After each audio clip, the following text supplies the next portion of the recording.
Welcome back, folks. Episode 3 of Season 2 as the Sonoma State Seawolves continue their climb to the mountaintop of college football.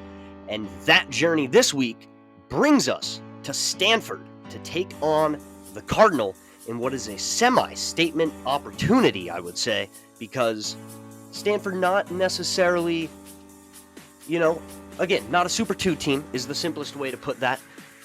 But they were in the conference championship in our conference a season ago, off to a 2-0 start this year after two very convincing victories, one over an FCS opponent and one on the road at Houston. We're off to a 2-0 start, so this is certainly a game where a win could, at least within our conference, maybe change the perspective a little bit on us. But let's start with some recruiting, not anything in regards to locking up new players, but we are off to a solid start on a good amount of our highly touted prospects. First place for our 5-star Antoine Cobb, as well as on 4-star receiver Caleb Carney, 4-star tackle Ryan Roche, 4-star linebacker Dalton Warren, and 4-star receiver Damian Garnes. So excellent start. Want to keep the momentum rolling. Looking at the games this week, the only big ranked matchup, number 2 Georgia, goes to number 7 Miami in an SEC conference battle, likely the conference opener for both teams, but I don't know for sure. And then I want to do a better job of noting rivalries going on. I noticed I missed Iowa and Iowa State playing last week, so I apologize for that. I forget who won, but I believe the score is shown at some point in the last video, if you guys are curious. But I want to note rivalry games going on, especially in weeks where we don't have a ton of ranked matchups. So we got Oregon State and Oregon in the Civil War, the Apple Cup, Washington State at Washington, the Backyard Brawl, Pitt going to West Virginia, and then Florida Atlantic at Florida International. And looking at the top 10 through 2 weeks, some teams have played 3 games because week 0, but top 10 so far, we got Ohio State, Georgia, Oklahoma, Oregon, Kansas State, USC, Miami, Syracuse, Rutgers, and Penn State. We also got Texas State, BYU, and UCSB from our conference in the top 25 at 13, 18, and 23, respectively. Update on the team, DJ Dean is still out, should return in our next game. We have a bye week after our game against Stanford, but even if we didn't, he should be good to go. So he will for sure be back in action when we take on the Blazers. But once again, Malachi Samuels, Devin Skate's going to get opportunity. They got more opportunity last week. James Couch Smith got some opportunity last week. I would look to see him, or expect to see him on the field a little more, as Stanford has a more pro-oriented offense, running a multiple. So we should see all 3 of those guys stepping up, but expect to see a little more of James Couch Smith on the field. All right, Stanford, let's devise our game plan. They are rated an 81 overall, 82 offense, 81 defense. Looking at their personnel, I would say their defense is better, and I also don't know how you would say our roster is only 1 overall point lower than theirs, but again, we're looking specifically more at the roster than the overall rankings. But starting with their offense, I touched on it. They run a multiple. They are led at quarterback by Elijah Brown, 96 throw power, so he can sling it around the field. Going to be a little more hit and miss with his accuracy, but he's going to be able to get it to a lot of different spots, and we're going to have to be ready to cover that. And we're going to have to be ready to cover wide receiver Elick Iomanner, who I remember going off against Colorado in that insane comeback a couple years ago.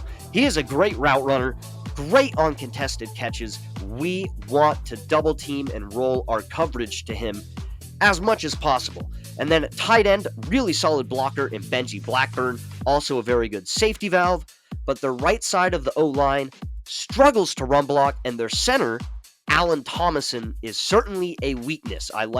We have higher overall players at that spot in a lot of different situations, and from a skill set standpoint, they match up really well as well. So I feel good about our ability to match up over the ball with Alan Thomason.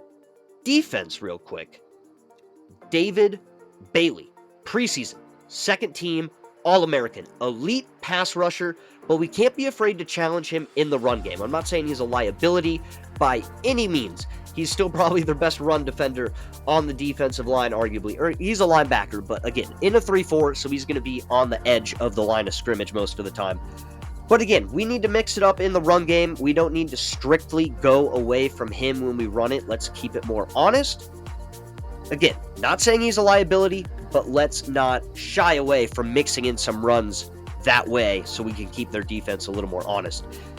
We can run out of our base personnel against this team. Get Jackson Gregory, the fullback, on the field, the second tight end, Maverick Bentley, and let's really challenge their middle linebackers in the run game, as they are much better pass defenders than they are run stoppers. We're going to mix in more pistol, more option game, and play action to slow down those edge rushers, and we want to go away from cornerback number 6, Colin Wright. That's the biggest aspect to our game plan, and the way we are going to set ourselves up to be successful is we're going to get in a lot of formations. We're going to start out of, again, mostly our base personnel and then move into more of our 3-receiver, 4-receiver spread out looks.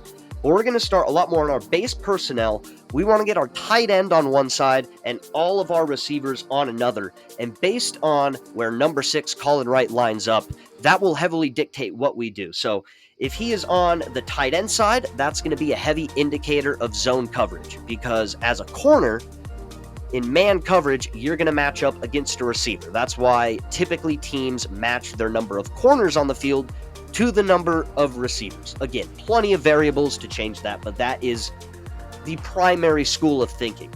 So if they're a man, he's likely going to follow a receiver over to the side our receivers are on. If he is on the tight end side, they're likely playing zone, and we can customize our attack based off of that. So on the tight end side, in 1 high safeties, we're going to pass to the receiver side, middle of the field, run in the middle.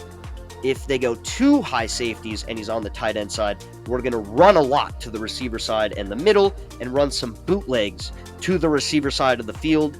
And then on blitzes, we're going to look for CJ Peaks on hot routes, because again, if he's on the tight end side, CJ Peaks is not a tight end, he's going to be on the other side of the field, and his route running is better than all their other corners' coverage rating. So I actually like his matchup, again, right out of breaks. He's not going to burn guys down the field. He's not a straight line speed guy, but we find him right out of breaks and on time. He should have some separation and he should be open, especially if we have success running and are able to create more one-on-one matchups for him on the outside. But if Colin Wright goes to the receiver side and they're in a 1 high safety, a lot more option and RPO to the tight end side and middle of the field. 2 high safeties, we're going to run and play action to that tight end side and middle of the field. And if they blitz, we're going to look for Scott McLawler on their linebackers off the play action. He should have some good looks if we are successful running the ball, and then get our halfback on some check and release routes as well to help pick up the blitz, but still get him out late as a passing option. So some real quick notes before we get into it. Run, run, run. Early on in this one, move from our base personnel to our spread personnel, and we can challenge David Bailey in the run game because of Scott McLawler's ability as a blocker and the strength of our offensive line being our ability to run block, especially on that right side of our line, which is the left side of the defense. So our strength in the run game lines up with where David Bailey most likely will be. So let's not be afraid to go at him on occasion to keep him honest. Their edge rush is going to be tough. Our blindside matchup is okay, but let's try to check and release our running back more on the side that David Bailey is on, and then we are well equipped to stick with the run game on 2nd and long. And that's my main usage of those wide receiver splits I've talked about going back to the deep dive. Is it just spreads their secondary out enough where it's harder for them to get in and help in the run game? And I think that allows us to keep the run game a bigger part of what we do, even when we get behind the sticks on 2nd down. Again, 3rd and long, going to be hard to do that. But 2nd and long, we can get some chunk runs to get us back into some 3rd and convertible situations. But enough talking. Let's get down to business. Noma Nation, Stanford, a little Pac-12 After Dark on Rabbit Hole Sports and Media. There's the tree, there's the Cardinal, there's the fans, and we are just about ready for football. Number 18 getting ready to lead Stanford onto the field at home, off to a brilliant 2-0 start. 62-0 week 1, 52-9 week 2 on the road at Houston, and here come the Seawolves. 40-0 week 1 at Hawaii, 34-24, a dominant fourth quarter to get a win against the Middle Tennessee Blue Raiders. And we are underway as Ty Hardy takes it, and it'll be the Seawolf offense taking over at the 17-yard line. Coach Calizzi and TB5 having a little moment on the field here. They got a great rapport, folks, I'm telling you. Here we go. Receivers on one side. We're going to shift here. We're going to get Colin Wright away from the ball. They're going to come down in a bear look. We've talked about this. But their strong safety, who they got on the end of the line, he's more of a pure coverage guy. And I like Scotty Mack sealing the edge there. And we get Tyson going on the perimeter.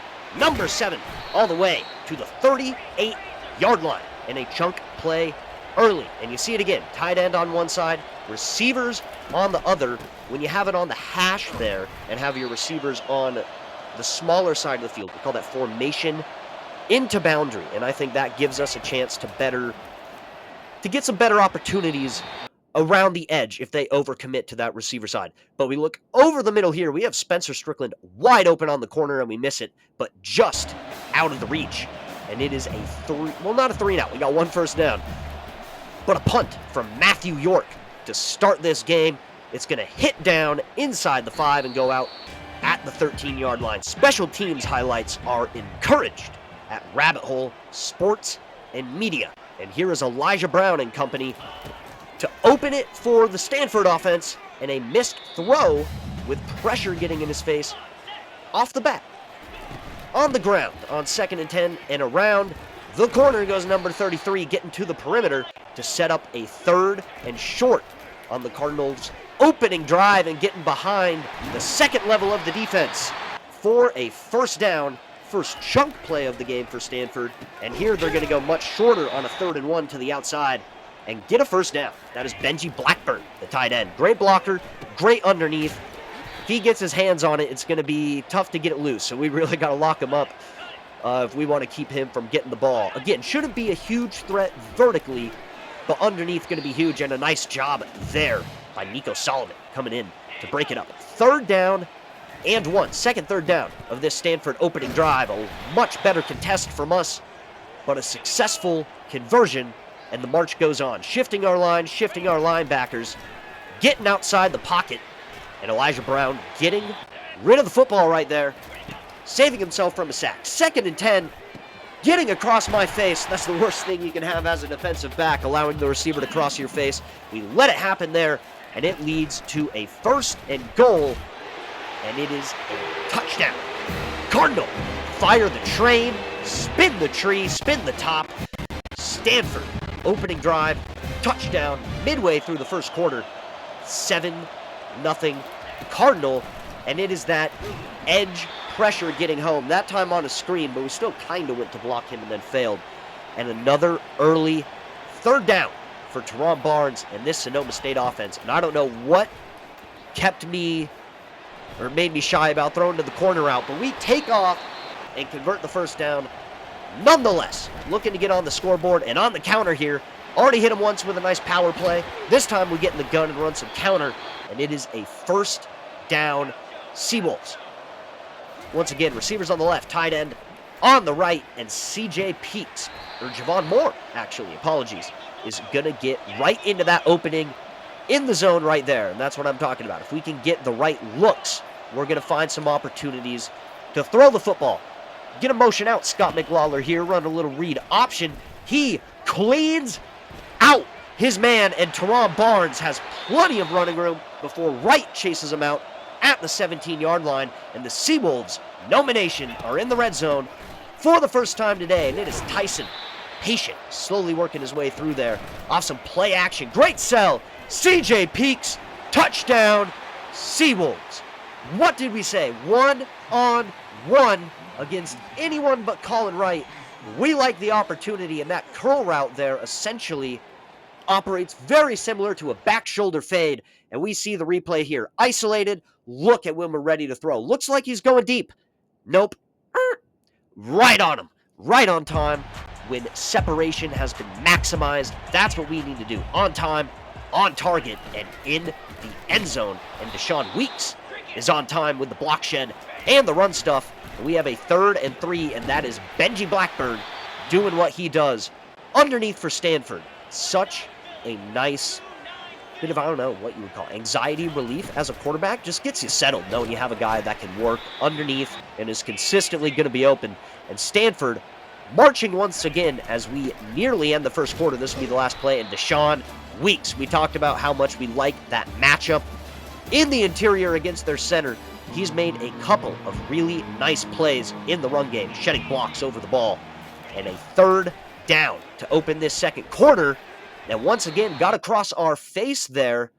I don't know why. I sometimes really struggle with just looking at where the receivers are and not paying attention to whether the quarterback is throwing it or not. And it leads to some things that look like that, where it's like, dude, keep running with the guy the ball's getting thrown to. But Scott McLawler gets us going. Would love to get him more involved once again. And on this play, we came out in a 4-receiver formation, but had 2 tight ends to the right side. Shift into a 2 tight, so we got him in a nickel defense, Colin Wright on the right side there. And we like that matchup to run the football. And we do it with Spencer Strickland. So 2nd and 2. Yikes, fellas. I don't know what's going on there. But Keontae Tyson is going to muscle his way for a 1st down. Jackson Gregory decided he wanted a playoff, I suppose. Maybe it was a little banged up, was looking to shy away from the contact.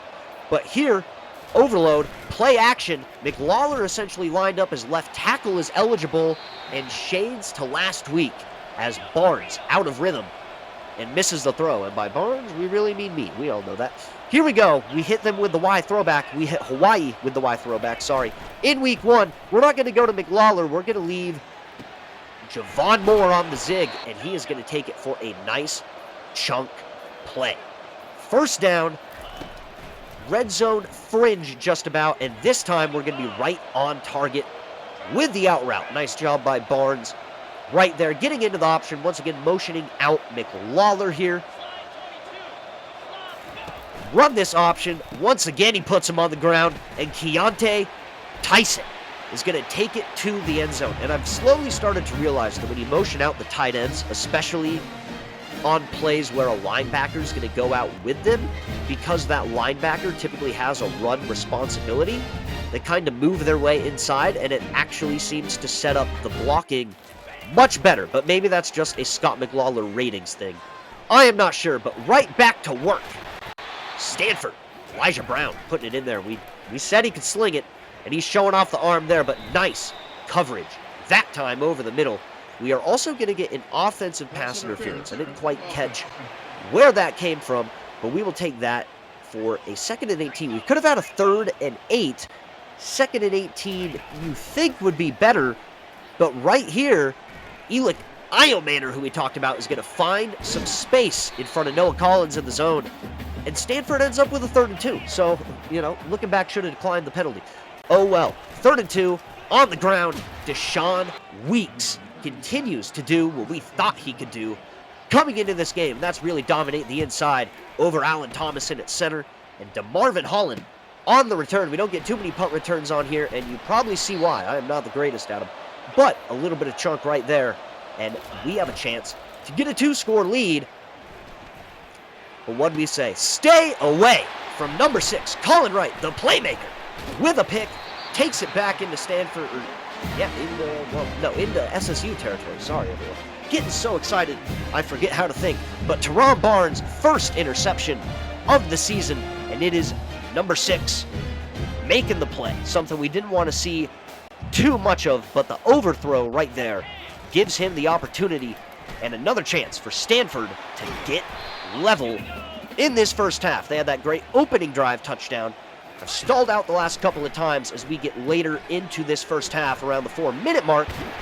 BBC pipe, Bubba Van Claiborne can't quite make the tackle, and it is going to lead to a first down, and beautiful blocking from Stanford did not get ourselves aligned in our run fits correctly, and the Cardinal take advantage, gouge us up the middle for their second rushing touchdown, right up the gut. So even though we've had some really great defensive plays from Deshaun Weeks there, they have gotten a couple touchdowns running through the middle of our defense. But time for the offense to get back in rhythm. Off the play action, probably had a window we could have gotten it to be. On first down, more conservative, and this for sure got more yards anyway, as TB5 pulling it open, Superman, first down, Seawolves. Need him to get the swagger back a little bit. Had a tough game a week ago, has missed a couple throws in this one here, but has also had a couple of sensational scrambles, as we see one right there. And here on the rollout, what'd we say? Another missed throw there. And at the 2-minute timeout here, was kind of looking to run clock, but also liked the numbers to the left here on the bubble screen with a potential alert. So I go to it. I probably need to lead Strickland a little more inside to allow Javon Moore to set that block up a little better. But great play, Colin Wright, once again, and that's why we want to stay away from him. He just has a knack of making things happen that we don't like. 1st and 10, Stanford inside the 10. All 3 timeouts. Noah Collins all over it. 2nd and 10 from the 7. A lot more room on the outside this time. Collins coming up. Can't quite bring him down. Gonna force him out of bounds. But Stanford not going aggressive at all going into the half. They do get the ball first. I don't know if that factors into it. But Joshua Townsend is going to wrap things up in the opening half of action with a sack. 163 in the air for the Cardinal, 41 on the ground. They are ripping us up in the passing game, doing a great job. But George Lincoln set to send it away on what has been an excellent first half of football, 14-14. Number 0, I should really have the numbers memorized a little better. But Josh LeBourne, the freshman, adding to his special team highlight reel on the season. And we're going to blitz both our middle linebackers on the opening play. Play action from Elijah Brown, and we are all over it. The deflection had me a little scared, but we get the pass breakup and an early 3rd down in this second half for Stanford in this tie game, and wide open. The running back, 1st down, Cardinal. In the end zone twice, number 33, and they're catching a big 3rd down. And on 1st and 10, Benji Blackburn, double B, killing us way down the field. I don't even know, breakdown in coverage, mental lapse, whatever you want to call it. It's bad. Stanford is marching as they continue to move it down the field here, and I really don't know how this whole play calling sequence got left in the game. I typically take all of this out. But anyway, I guess we will have to talk our way through it. 1st and 10 from the 13-yard line. Elijah Brown in the gun, 2 tight ends, 2 receivers. Io Manor on that left-hand side. Brown in the pocket, all kinds of time. Now moves back, now pressured. I don't know how he threw the football that far, but he gets it out of the back. And it is a 3rd and 8 for Stanford on their opening drive of the second half. Brown again, this time looking for Io Manor, and Jaden Bowie is all over it. Terrell Pace also over in the area, but Stanford in front for the first time since their opening possession. Went up 7-0. We got a couple of scores after that. Now 10 unanswered points from the Cardinal as we get the ball back with around 8 minutes in this 3rd quarter. Spencer Strickland on the ground to get it going. We have a 3rd and short. More shifting. You know, if you watch this, you know you're going to see guys shifting. That's just part of this. Here we go, setting up the game plan. It has worked pretty well so far. We just need to cash in some more drives and be more consistent throwing the football. I feel like we ran it well enough to open up more of the passing game, but us missing open throws is going to make it hard to lean into that. 1st down, 2nd and 9 now. Still within our own 30 as we go slow. Already 2 minutes off the clock on this drive. And in the backfield, wrapping up the freshman, Nolan Knight. 3rd down and 13. So making it hard on ourselves. Was trying to hot route here. Couldn't get the communication in. And this is all. TB5, don't know how he makes a miss. He is so elusive in the open field. An absolute game changer. I don't even know how he does it. What a playmaker. Put whatever label you want on it. Even when he has not his greatest game, he still makes plays like that that are extremely impactful and bail us out on a 3rd and 13 when we didn't have a good concept. And here we get a very deep out, right on the money to CJ Peaks. We're starting to see him one-on-one a little more due to the success of the run game. And if we can cash those throws in, man, this could get real fun for the offense. On the ground, the freshman, Nolan Knight, first impactful run for him as he picks up 6 yards. Another 3rd down, and Tanner Milam, he's going to get himself involved, the 5'8 slot receiver, gets to the outside, and a 1st and 10 inside the red zone. First Sonoma State on what has been a very slow-burning first drive of this second half. Already almost 6 minutes off the clock, and Nolan Knight's going to get stopped by my internet connection more than the Stanford defense on this one as it cuts out, and that was really an annoying part of this game for a little bit here. But nevertheless, makes a man miss, gets 6 yards, we're ready to go. 2nd and inches, they got the safety down on that right side, right where we're running play-action flood. So let's run read option the other way. Unbelievable. Great play by the weak side edge. If we were able to get out of there in time, probably a pretty routine touchdown, but instead, a 3rd down and 3 from the 9-yard line. Can get a 1st down, don't need to get a touchdown. And not much open, and we get the bare minimum to stay alive with Spencer Strickland. And on the 1st and goal bootleg, looked late across the field to X and accidentally hit Y. So we end up getting sacked instead of throwing it away. Mental lapse by myself. Those are as much of the struggle and thing we need to overcome as opposed to anything the opponent does. 2nd and goal. Trying to hit Jackson Gregory out of the break on the corner route. Great leverage from Stanford right there to shut it down. We're going to get it real close on 3rd and goal, down to the 2. And I'm telling you, at first I was just going to come out and show a look, and if I liked it, we'd go. But if we got the delay of game, I like the field goal angle better. The last minute, I was like, let's do it. And we get JG 30. Jackson Gregory wide open, able to collect our balance just in time to not get some BS where we run out of bounds. And we get a go-ahead score, a very slow-burning 17-play, 88-yard, 9-minute drive. Gotta love it, man.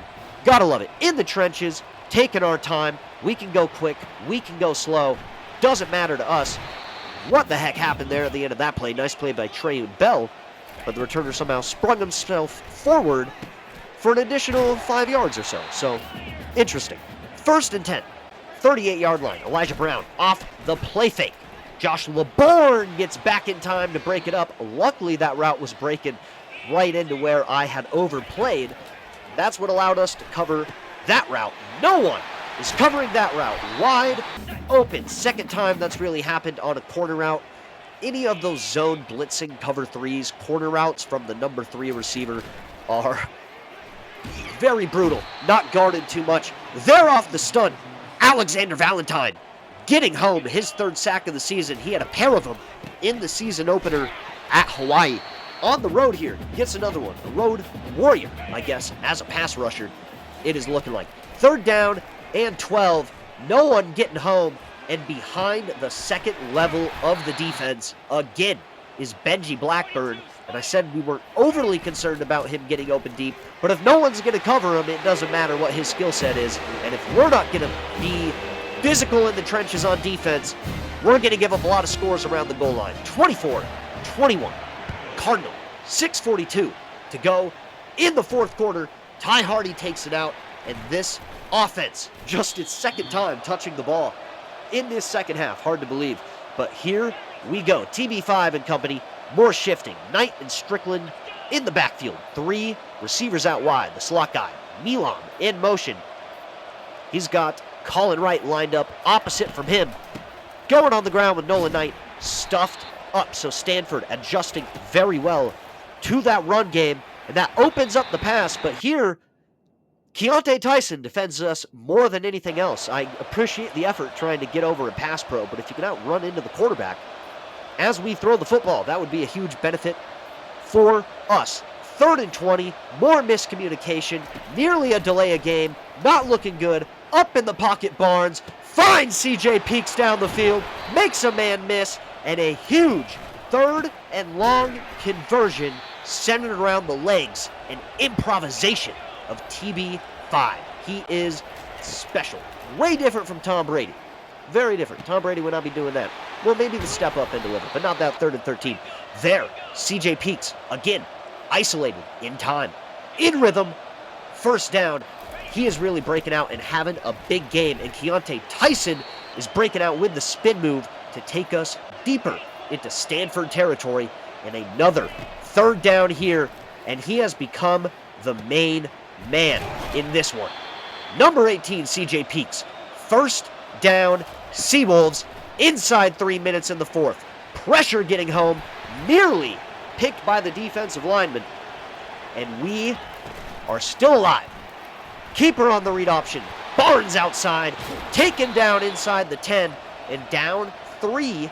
Can we make this the last chunk of plays of this game? Because of the 2-minute timeout, no, actually, and they have 3 timeouts. But can we run the clock down here in any way? 2nd and goal, getting ourselves set up.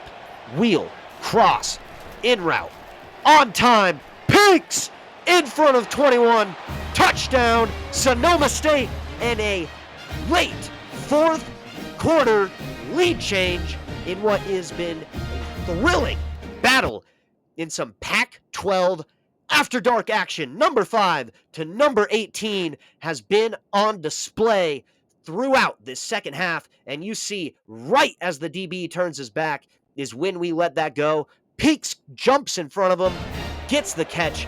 When the defense has their back to the quarterback, they can only cover the width of their shoulders, and we take advantage of it right there for a touchdown. 28-24, Noma. Plenty of time for Elijah Brown and company, and he is not phased. Over the middle, over 300 yards, and Stanford rolling, looking for a game-tying field goal or go-ahead touchdown. Just on the other side of the 50. Brown looking deep for Iomana. Got him! In the back left corner. Bowie fell off, and Stanford has taken the lead inside the final 70 seconds here on the farm. Unbelievable. 13 wide open, the number 1 threat on the offense. And the Cardinal reclaimed the lead in the late going here. Sonoma State, 3 timeouts, 62 seconds to work with. Open with Tyson on the outside off a little swing route. 1st down. Barnes up in the pocket, gets through into Stanford territory, and he is to the 48-yard line. Sonoma State just needing a field goal, probably about 11-ish more yards to feel real good about it. Out to McWaller, can't get the block, and a critical 3rd down and 8. And it is Scotty Mack with the catch in front of the corner, takes it to the 25, Sonoma in field goal range, and they hurry to the line of scrimmage. Still 2 timeouts in their pocket. Barnes calls out the signal. They go to the ground. Strickland to the outside. Cuts it up. Getting it inside the red zone. 13 seconds. 2nd and 4. A single timeout remaining. This time it is Tyson, and he is going to take it to the 14-yard line. 13 carries, 85 yards, and a touchdown for Keontae Tyson. And Matthew York drills it, and we are headed to overtime for the first time in the series. The Seawolves and the Cardinal battling it out in what is shaping up to be an all-time classic on this Rabbit Hole Sports and Media YouTube channel. A quick look at the overtime rules there if you caught a glance. But we would be on offense first. Barnes and company getting things going. To the ground. Tyson, nice cut. Made something out of what should have been nothing. And then after a false start and a delay of game, or a false start and a 2-yard run, 3rd down and 4. Motion him out. Create an open window for you-know-who. CJ Peaks on just a little spot route there. We have shown off the full Roundtree with him, and Scott McLawler is becoming an impact player once again. Go-ahead score, hits him with the Heisman pose, gets wide open on the corner route, and the Seawolves are in the lead in this first overtime. Pressure to the Cardinal, not felt at all. One play, one throw, and a score. 81 in the end zone. He wants to hear it. The train horn goes off, and the game rolls on. Elijah Brown, keeper, staying home. Jacquez blanks. Second down and 12. Double OT, so the team who had the ball second in the first one gets it first in the second, and we are all over the flat right there. Third and 11. A big chance to hold them to a field goal. Going underneath to Io Manor. He's forced out of bounds, and Stanford will kick on 4th and 2. They take a 3-score lead. A touchdown wins it. A field goal sends us to third overtime, in which we will just be trading 2-point conversion attempts. Tyson up the middle sets us up with another second and short, but then a false start. Looked like a couple of guys moving, and here on the draw, very well played by the linebacker. Third down and 6. Peaks now matched up with Wright in the slot. He drops off in the zone. We went to Javon Moore, and it is broken up, and Matthew York will kick for the second time with the game on the line and converts it. Clutch Gene, very much alive in the York family, and Spencer Strickland gets wide open. What has to be a lapse in coverage from Stanford puts us one stop away, and it's the BVC pipe getting through the hole, stuffing the run, and Noma Nation is 3-0 and earns their longest winning streak in this series. One step at a time. Big win over a Pac-12 championship game, appearing team from a season ago. Barnes really got in rhythm at the end. 255 in the air, 4 touchdowns, and an absolute complete team effort in this one. 491 yards to 477, but the real story, 236 on the ground at 6.5 yards a pop to 255 yards in the air. Sensational, balanced effort from the offense. Defense, probably our worst yardage game to date, our worst at giving up big plays. I felt like even in the Middle Tennessee game, even though we gave up 300-plus yards, we weren't giving up too many huge chunk throws. So it was a little more around the fact that they threw it a lot as opposed to us just getting wrecked. But back-to-back 100-yard games for Tyson, both him and Barnes over 100 yards. CJ Peaks, 7 catches, 133 yards, 2 touchdowns, and a flawlessly executed game plan leads to a victory. Scores around the country, it's the Ducks prevailing over the Beavers, 41-24. Georgia, the Bulldogs, 31-29. On the road at Miami, sounds like a classic, a thriller of a game. Washington State, a convincing 42-21 win over the Huskies in the Apple Cup. It is the Mountaineers prevailing over Pitt, 37-27, and FAU, Florida Atlantic, 27, FIU, Florida International, 13. Thank you for tuning in, everyone. What an absolute thriller of a game we had today against Stanford. Next time, back at home, a bye week, and then we will, a bye week, and then back at home against the University of Alabama, Birmingham Blazers, who are in the Big 12.